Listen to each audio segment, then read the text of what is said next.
Estamos de vuelta con Giro a la Derecha y como les había comentado en el primer segmento, vamos a estar conversando sobre, bueno, un tema que evidentemente va a estar cubriendo los principales titulares a nivel, por lo menos regional, ¿no? En Latinoamérica, y es el tema de las elecciones en Argentina. Para ello he invitado a Federico Arrué. Él es abogado, especialista en Derecho Penal, magíster en Derecho, profesor de Investigación Jurídica y Ciencia Política en la Universidad Nacional del Sur en Argentina, investigador en esa misma institución y además analista internacional y conferencista. Bienvenido, Federico, ¿cómo estás? Hola Esteban, un gusto estar con vos y con tu audiencia. Muchas gracias por acompañarme nuevamente y bueno, por haber aceptado esta invitación para un tema que yo creo que en toda la región vamos a estarle prestando muchísima atención y por diversos factores. Bueno, para comenzar, ¿no? Para ahondarnos en este tema, Federico, pronto digamos, se van a llevar a cabo el proceso de las primarias, ¿no? De las PASO en Argentina, pero quiero que comencemos un poco explicando de qué trata este proceso de primarias, porque no funciona como en otros países. Entonces, ¿qué es esto de las PASO, Federico? Es verdaderamente un proceso un poco extraño que se implementa desde el año 2009. Algunos dirán que es una ocurrencia y sirve, por un lado, para determinar qué partidos pueden llegar a las elecciones verdaderas, porque se pone un mínimo. Los partidos que no logran el 1,5% de votos quedan eliminados y no pueden presentarse a las elecciones auténticas. Y por otro lado, funciona como una suerte de primaria interna para todos los partidos, en la cual cada partido puede exponer cuáles son sus posibles candidatos y la ciudadanía, sin necesidad de estar afiliada a ningún partido, vota dentro del partido que cada uno elige por uno de esos precandidatos. Y luego dentro de cada partido, el que tuvo más votos se consolida como candidato. Digo que es un poco extraño porque permite a cada uno elegir en qué interna interviene, sin ningún tipo de control, sin ningún tipo de filtro, incluso puede llegar a dar lugar a algunas estrategias que aquí todavía no se están utilizando porque hace poco que se implementa el sistema, pero creo que si el sistema perdura se van a empezar a ver cómo introducirse en partidos que no son de mi afinidad simplemente para darle votos al candidato que tenga menos chance en las elecciones verdaderas. Eso todavía no lo hemos visto, pero creo que si este extraño sistema sobrevive, lo vamos a empezar a ver. Por otro lado, es un sistema que recibe bastantes críticas, además por el costo que tiene, por el costo económico y por el desgaste para la ciudadanía, sobre todo teniendo en cuenta que en Argentina muchas instituciones hay régimen de segunda vuelta, con lo cual vamos a tener que ir a votar 3 veces en muy poco tiempo. Y además algunos partidos presentan simplemente un candidato, con lo cual en relación a esos no es ninguna interna. Esos partidos no deciden nada. Así que en la práctica las PASOs funcionan también como una especie de grandísima encuesta. Sí. Podemos decir que es la encuesta más grande y más cara del mundo. Y en este sentido es interesante porque puede servir para cambiar algunos votos con la idea de voto útil.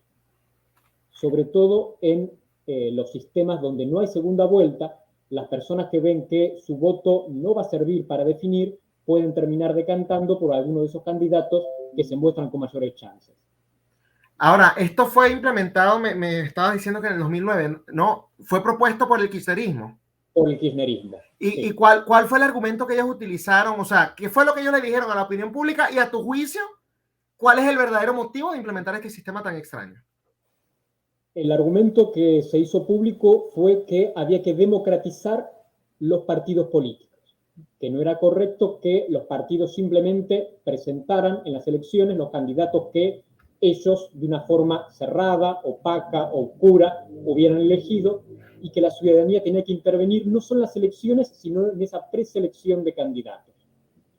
Lo cierto es que en ese momento el kirchnerismo entendió que era bueno para permitirle decidir a ellos mismos cuáles iban a ser sus candidatos en algunas jurisdicciones y por tanto se lo implementó. Porque de alguna forma es un sistema salomónico donde desde dentro de un partido se puede decir compitan ustedes y el que gana es el que es el candidato y el que no deberá acoplarse. Entonces cuando se hacen grandes frentes puede servir como una especie de cohesión interna en el partido. aunque en verdad en la práctica se ha desvirtuado. Por ejemplo, una de las tres grandes fuerzas que ahora se presenta en la Argentina no presenta alternativas, y otra, que es el kirchnerismo, presenta una alternativa que es casi testimonial porque está bien en claro quién va a ser el candidato. Con Claro. lo cual, de las tres grandes agrupaciones, dos verdaderamente no se juegan nada. Quiero ahondar un poco en el tema de aquellos que nada más llevan a un solo candidato. En este caso, imagino que te refieres a la Libertad Avanza, que va de manos con Javier Milei, que de él también vamos a estar hablando más adelante, porque creo que es un factor muy disruptivo e interesante para analizar, ¿no? Pero en el caso de los que llevan un candidato, Federico, y tú mismo lo acabas de decir, sirve realmente como una encuestadora, ¿no? Y también se puede utilizar para lo que estás diciendo, de impulsar quizás candidatos en otras plataformas que que no tengan tanta oportunidad en las elecciones generales, ¿no? Pero tú no crees que, tomando en cuenta eso que estás diciendo de que se requiere un 1.5%, el que la gente no vote, por ejemplo, si yo creo en la Libertad Avanza, lo lógico es que yo vote por Javier Milei, así no tengo otra alternativa, para darle justamente la fuerza necesaria para que vaya a las elecciones generales y para que, digamos, en esta encuesta, ¿no?, a nivel nacional que se hace, ellos vayan con más fuerza e incluso tratar de debilitar a las otras plataformas. Entonces, ¿tú no crees que la gente quizás no se vaya por esos caminos que estás diciendo de no de tratar de escoger a candidatos más débiles en otras plataformas, sino que se mantenga firme con su militancia justamente para darle esa fuerza, incluso si nada más lleva a un candidato? Creo que esto es lo que ocurre porque el sistema hace poquito que se ha implementado y todavía no nos Uh-huh. hemos organizado. Pero ya en elecciones anteriores, recuerdo en la provincia de Buenos Aires, donde había dos candidatos, uno de los cuales tenía mucha imagen negativa, con lo cual si él era verdaderamente el candidato, posiblemente perdiera. Desde otro partido hubo una pequeña campaña para inclinarse por ese candidato, Uh-huh. para dejar de lado a la mejor opción del partido rival. Como el 1% es un piso muy, muy pequeño, con que consiga un mínimo de votos ya entraría, y es una estrategia que puede resultar interesante a futuro para empezar a Claro, implementar. pero puede ser contraproducente, porque si yo nada más llego con el 1.5% de los votos a la general, la gente puede decir, no, si voto por él, pierdo mi voto, mejor voto por el segundo menos, por el menos malo, ¿no? Entonces, por eso Y digo, es riesgoso. salvo que se haga tan popular esta idea, que digo, es simplemente una idea porque todavía Claro. no se ha plantado con seriedad, salvo que en algún momento se haga tan popular que sea conocido que ese número no es verdadero, que fue simplemente una estrategia. Todavía no se ha planteado, quizás es bueno que no se haya planteado porque implicaría que se distorsiona el sistema más todavía, Correcto. pero es una posibilidad. Y antes de pasar a lo siguiente, de hecho, te quiero acotar algo, ¿no? Acá en Estados Unidos, las primarias en la mayoría de los estados son cerradas. O sea, si tú eres republicano, puedes votar en las primarias republicanas. Si eres demócrata, en las demócratas. En algunos sí es abierta, pero son muy pocos estados. Sin embargo, esa estrategia que tú estás diciendo la han implementado de otras maneras. Por ejemplo, hemos visto demócratas, ¿no?, donándole a campañas de candidatos republicanos, donándole buena cantidad de dinero para que ellos sean los abanderados, y después en las generales, bueno, eso es más fácil de derrotar. Entonces, eso que estás diciendo no es tan alocado, porque de verdad que se utiliza en la política en otras partes del mundo de distintas maneras. Ahora bien, ya, sí, ¿qué No, vas a decir? igualmente, más allá de esto, calculo que si las pasos en algún momento dejan de implementarse, va a ser sobre todo por el costo económico que representan Sí, y por el desgaste para la ciudadanía. La claro. verdad que la ciudadanía no tiene ganas de ir a votar en estas elecciones donde siente que no está eligiendo absolutamente nada.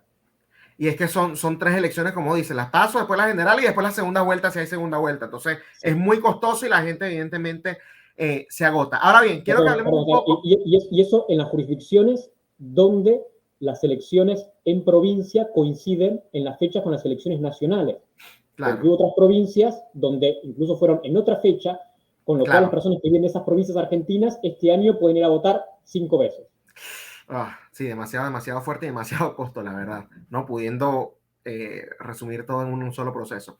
Ahora bien, yo quiero que hablemos un poco del contexto político que se vive actualmente, Federico, porque tengo entendido que el gobierno actual no está en su momento más popular. Entonces, bueno, que nos expliques un poco qué es lo que apuntan a las encuestas, qué más o menos se siente en la calle, vienen aires de cambio, tiene chance la izquierda de mantenerse en el poder, más o menos cuál es tu lectura, tú que vives allá y que, bueno, nos puedes dar una lectura un poco más detallada, ¿no?, de la situación.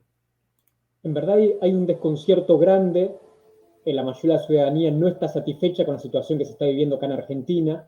Para quien no esté al tanto, hay una inflación muy fuerte, que este año va a rondar más o menos el 120%, Sí. que es fuerte incluso para estándares argentinos, aquí que estamos acostumbrados a picos de inflación. Un dólar que se ha disparado, el argentino todos los días se levanta, hace su mate o su café, mira cómo va a estar el clima y mira cuánto está el dólar se ha verdaderamente disparado. Entonces, no hay una sensación de tranquilidad ni de comodidad con el aumento de precios, pero tampoco hay mucha claridad de que las alternativas sean mejores que lo que tenemos. Claro. Se está hablando actualmente de un panorama dividido en tercios. Un tercio el oficialismo, el kirchnerismo con sus aliados, un tercio la oposición, que viene a continuar esa presidencia que tuvo Mauricio Macri, la oposición de Juntos por el Cambio, y un tercio también este nuevo proyecto liberal, como bien decías, disruptivo, que encabeza Javier Milei. Y después un nivel también importante de personas indecisas, que son las que en definitiva parece que van a terminar de definir la elección. Quiero que hablemos un poco de Juntos por el Cambio, ¿no? De la plataforma de Mauricio Macri, porque ellos estuvieron en el poder, bueno, durante 4 años, lamentablemente vuelve el kirchnerismo de manos de Alberto Fernández, pero son los que aparentemente, según he visto yo en las encuestas, pintan con más fuerza, con todo y que Milei su plataforma ha sido disruptiva y se le reconoce muchísimo éxito. Tengo entendido que la gente está prefiriendo el lado un poco más tradicional, ¿no?, de la política, en este caso Juntos por el Cambio. Sin embargo, ellos llevan 2 candidatos a este proceso, hasta donde sé, quizás son más, ¿no? Pero yo he escuchado de 2, de Horacio Larreta y de Patricia Bullrich, que son los que más están sonando. Exacto. ¿Hay alguna predicción, hay algo, o sea, que se diga, hay seguridad, hay certeza de quién va a ser el candidato por parte de ellos? Porque he visto muchos críticos, ¿no?, de Larreta, gente que quizás está dispuesta a votar por Juntos por el Cambio si la candidata es Patricia Bullrich, pero por Larreta no tanto. Entonces, quizás si él es el candidato, se posiciona mejor Milei, ¿no? Entonces, ¿qué se dice en las internas de Juntos por el Cambio? Las internas de Juntos por el Cambio en verdad están muy parejas. Ok. Algunas encuestas dan ligeramente arriba a Patricia Bullrich, otros los dan muy igualados, son menos las que dan arriba a Rodríguez Larreta, pero en verdad no está nada definido. Y va a ser un conteo, parece, voto por voto. Rodríguez Larreta y Patricia Bullrich representan, podríamos decirlo, 2 variantes de Mauricio Macri. Mauricio Macri fue presidente de Argentina desde 2015 a 2019, llegó con una impronta liberal entre comillas, el máximo de liberalismo que se puede haber visto en Argentina. Lo cual es muy triste. Lo cual es muy triste. En Argentina, como el resto de Latinoamérica, tenemos el eje ideológico corrido. Sí. Entonces, un socialista como Mauricio Macri se dice que es liberal. En verdad, lo único que hizo de liberal Mauricio Macri fue liberar el tipo de cambio y terminar con la restricción al dólar. Es decir, normalizar al país, volverlo a poner como el resto de los países normales.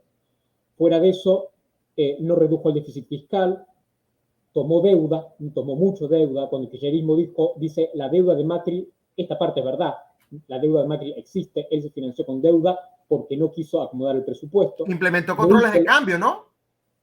¿Cómo, perdón? Implementó controles de cambio incluso. Controles de precio. Él cuando asumió, quitó el cepo al dólar, sí. Y cuando terminó el mandato, ya con la amenaza kirchnerista en ciernes, con el dólar disparado, tuvo que volver a poner el cepo para poder soportar ese último tiempo. No hizo apertura económica y basó su gobierno en una especie de gradualismo, que en definitiva no sirvió para nada. Entonces, Rodríguez Larreta y Bullrich representan 2 variantes de Macri. Patricia Bullrich representa la variante más extrema, más atrevida, que va más por la confrontación, que rechaza esta idea de gradualismo, que está más cercana a Milei, que entiende que si el gobierno de Mauricio Macri fracasó, fue por defecto, por quedarse corto, por ser tibio. En cambio, Rodríguez Larreta representa otra versión de Macri, lo contrario. Él apuesta por el diálogo, por cambios más tenues, entiende que el error de Macri fue haber ido demasiado a fondo, no sé bien de qué está hablando, y en la práctica Rodríguez Larreta parece que plantea un gobierno muy parecido al que podría plantear el kirchnerismo. Hay Wow, acá un pequeño chiste que el candidato más kirchnerista que se presenta a las elecciones es Rodríguez Larreta. wow. ¿Qué va a pasar si gana Bullrich con quienes se inclinaron por Larreta?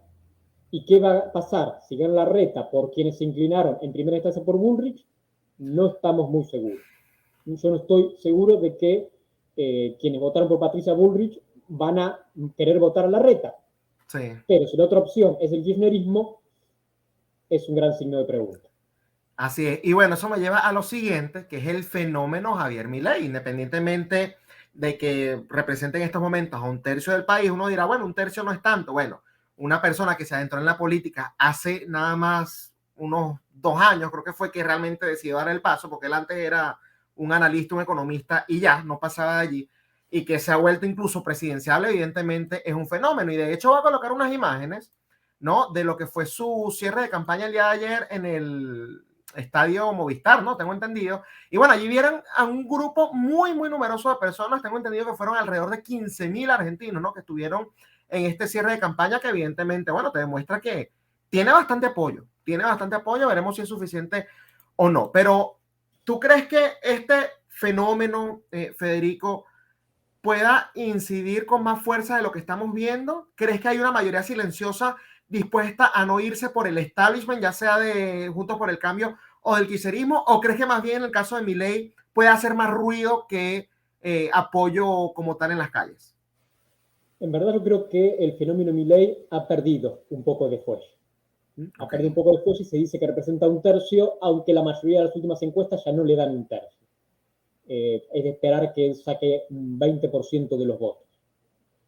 Más allá de esto, como bien decís, Milei es un personaje político que apareció hace muy poco, que viene desde fuera y que ha tenido logros admirables.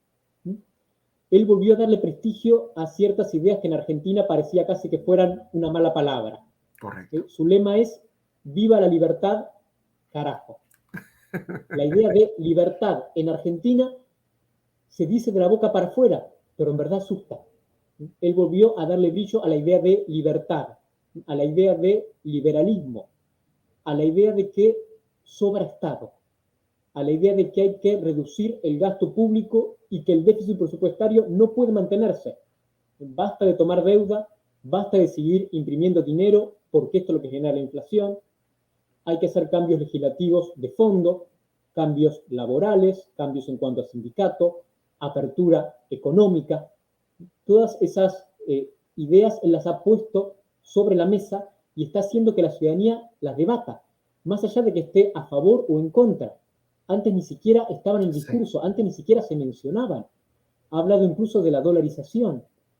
Ahora los candidatos tienen que pronunciarse sobre la dolarización, aunque sea para hablar en contra, pero es parte de la agenda del discurso. Eso que ha logrado Milei es fantástico. En lo personal creo que él no va a llegar a la segunda vuelta, obviamente no va a ser presidente, pero puede estar marcando un hito. Otra de sus ideas es señalar que hay una suerte de casta política que vive de este estado hipertrofiado que padecemos y que se aprovecha y que desde uno u otro partido no quiere el cambio. Entonces él viene a sacudir esta casta. Otro de sus lemas es "la casta tiene miedo". Y más allá de que pueda o no ganar ahora Milei, que yo creo que no va a ganar, creo que tiene razón en que la casta tiene miedo. No en estas elecciones, pero ¿qué va a pasar en las próximas? O en las próximas. Porque el fenómeno Milei tiene otro punto interesante, que es el promedio de edad que maneja. Si hiciéramos una encuesta o una votación separada, donde solamente pudieran votar los menores de 30 años, posiblemente Javier Milei sería presidente. Y si esto sigue así y se proyecta, y esas personas a medida que crecen en edad mantienen sus convicciones, no es de extrañar que dentro de 4 años, o de 8 años, o de 12 años a lo sumo, tengamos un presidente liberal. El trabajo que ha hecho Javier Milei entre los jóvenes con un cambio de mentalidad es brillante. Y por otro lado, hay que destacar también que trasciende las clases sociales. Uno podría pensar, Javier Milei es un liberal y responden a él sobre todo los grandes empresarios, las clases más acomodadas, las clases pudientes. Esto no es así. Javier Milei tiene grandes apoyos en todas las clases sociales, incluso en los barrios más carenciados, en lo que aquí se llaman las villas miseria o las villas, el equivalente a las favelas. Tiene mucho apoyo de personas que quieren trabajar y quieren progresar, pero quieren que el Estado les saque el pie de la cabeza. Que lo único que necesitan es aquello que Diógenes le pedía a Alejandro. Simplemente mueve ese Estado y deja de taparme el sol.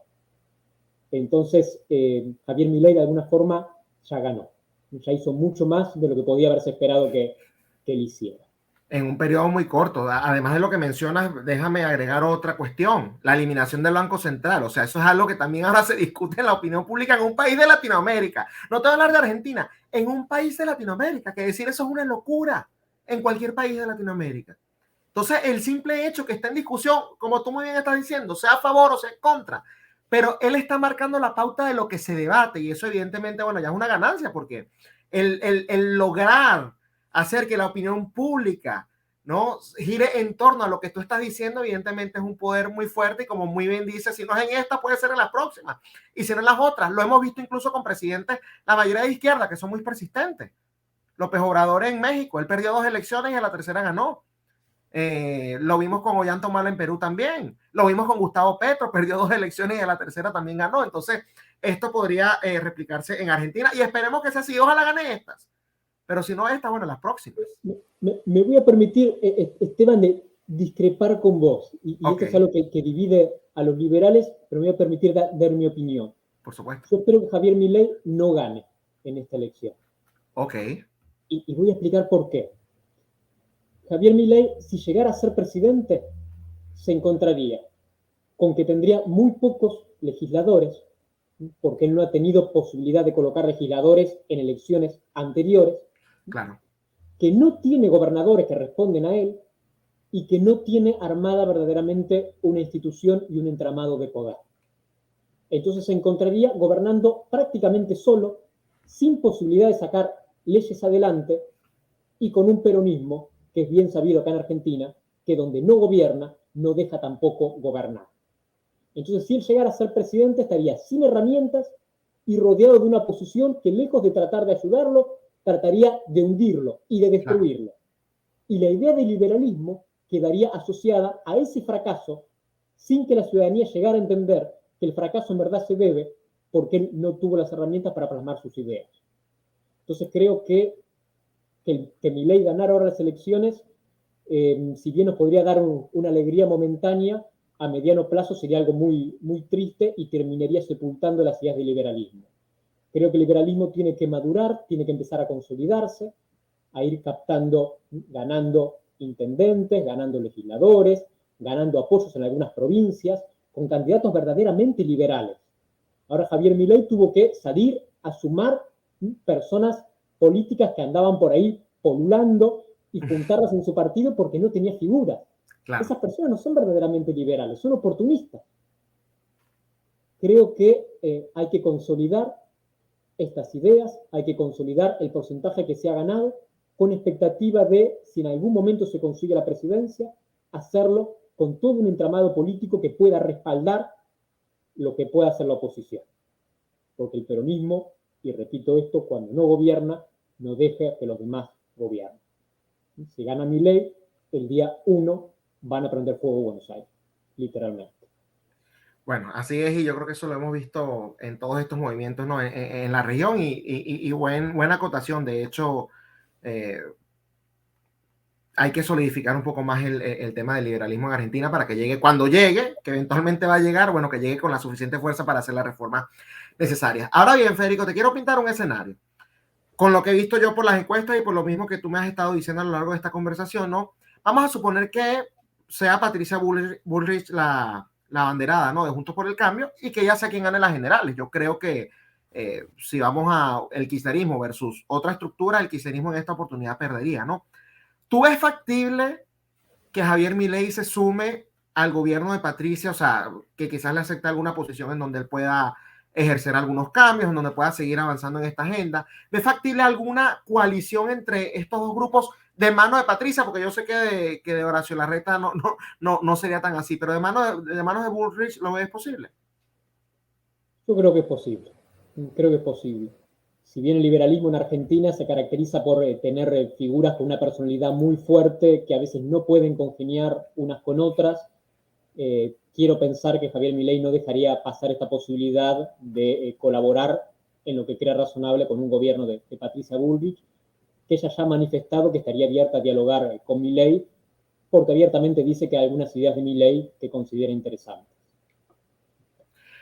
Quiero, ya para ir finalizando, Federico, que hablemos un poco del tema de los influencers, si podemos utilizar ese término, ¿no? Porque Argentina, a pesar de que está muy infestada, ¿no?, con el peronismo, y lo hemos visto, bueno, durante muchos años, que incluso hay gente opuesta al kirchnerismo, pero que se hacen llamar peronistas, ¿no? Lo cual llama mucho la atención. Pero a pesar de ello, vemos que de Argentina salen bastantes personas jóvenes que se han vuelto influyentes dentro de ciertas esferas y que su esfera de influencia en su mayoría son incluso sectores también bastante jóvenes. Te puedo mencionar a conservadores como Agustín Laje, te puedo mencionar a libertarios como Antonella Martí, ¿no? Y bueno, como ellos hay muchos otros, el mismo Milei viene de ser, digamos, antes de ser político influencer, y hay muchos otros que en Argentina hacen vida y que son reconocidos, ¿no? ¿Tú crees que estos individuos que estoy mencionando también han tenido su parte en que un fenómeno como Milei pueda desarrollarse políticamente, o crees que son dos cosas que hay que mantener una parte de otra? No, creo que tienen muchísimo que ver. Influencer, tecnología, nuevos medios de comunicación, conectados sobre todo a los jóvenes, nuevas formas de transmitir ideas. Nombraste a Agustín Laje. Agustín Laje habla siempre de la batalla cultural, la batalla ideológica. Estos influencers han tomado en sus manos la batalla cultural, que en definitiva va a terminar influyendo en los votos en las siguientes elecciones. Creo que la relación es muy directa. Y veo ahí la placa que colocaste, retrocede a la izquierda. No quiero dejar de mencionar otra pequeña idea. El kirchnerismo va prácticamente sin candidatos propios. De alguna forma la izquierda ya retrocedió. Incluso que el kirchnerismo ganara, está ganando, como diría Maquiavelo, con armas prestadas y con armas mercenarias. El principal candidato que presenta ahora el kirchnerismo, que es Sergio Massa, no es del riñón kirchnerista. Era la única figura que el kirchnerismo tenía para poner que más o menos medían las encuestas. Pero no es del riñón kirchnerista.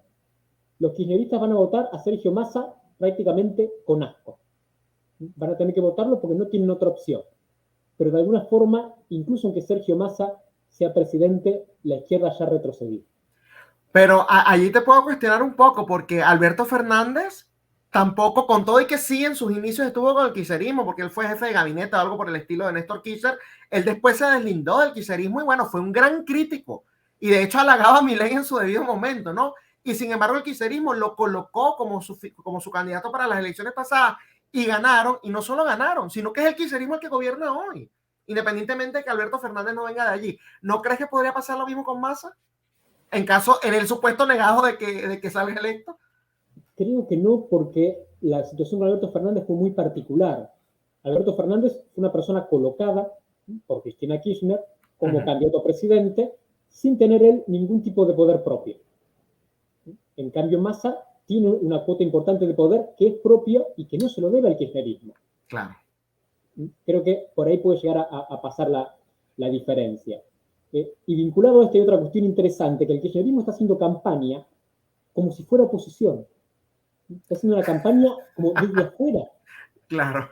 Están haciendo cuestionamientos y críticas como si ellos no gobernaran, como si Cristina Kirchner no fuera la vicepresidenta. Claro. Uno se escucha hablar y dice, pero ¿quién gobierna? están viendo otra película. Massa es ministro de Economía de este gobierno. Del gobierno que tiene un 120% de inflación anual. En cualquier otro país, a un ministro de Economía que tiene esa inflación, le piden la renuncia. Y en Argentina es candidato a presidente. Entonces, el Massa presidente pretende hipotéticamente solucionar los problemas que el Massa ministro ahora no puede. Correcto. Si tiene las soluciones, solucionenlo ahora. ¿Por qué espera que lo elijamos presidente para no ser esa solución mágica que parece que tiene guardada, pero puede empezar a utilizar recién después de diciembre? Un poco extraño. Creo que la izquierda ya ha retrocedido. Es un poco extraño. Bueno, de verdad que te agradezco 1.000.000, Federico, por haberme acompañado hoy en Giro a la Derecha. Un gusto, Esteban, como siempre. Bueno, muchas gracias. Era Federico Arroyo, magíster en Derecho, comentándonos sobre el panorama político, ¿no? Que está en estos momentos en Argentina. Y bueno, estaremos viendo, por supuesto, pronto los resultados en estas elecciones. Le estaremos prestando muchísima atención, porque evidentemente lo que pasa en Argentina va a tener incidencia en toda la región. Esto ha sido todo por hoy en Giro a la Derecha con Esteban Hernández, pero nos vemos nuevamente el próximo jueves por esta misma plataforma que es Contrapoder 3.0, el canal de la derecha en YouTube. Hasta el jueves.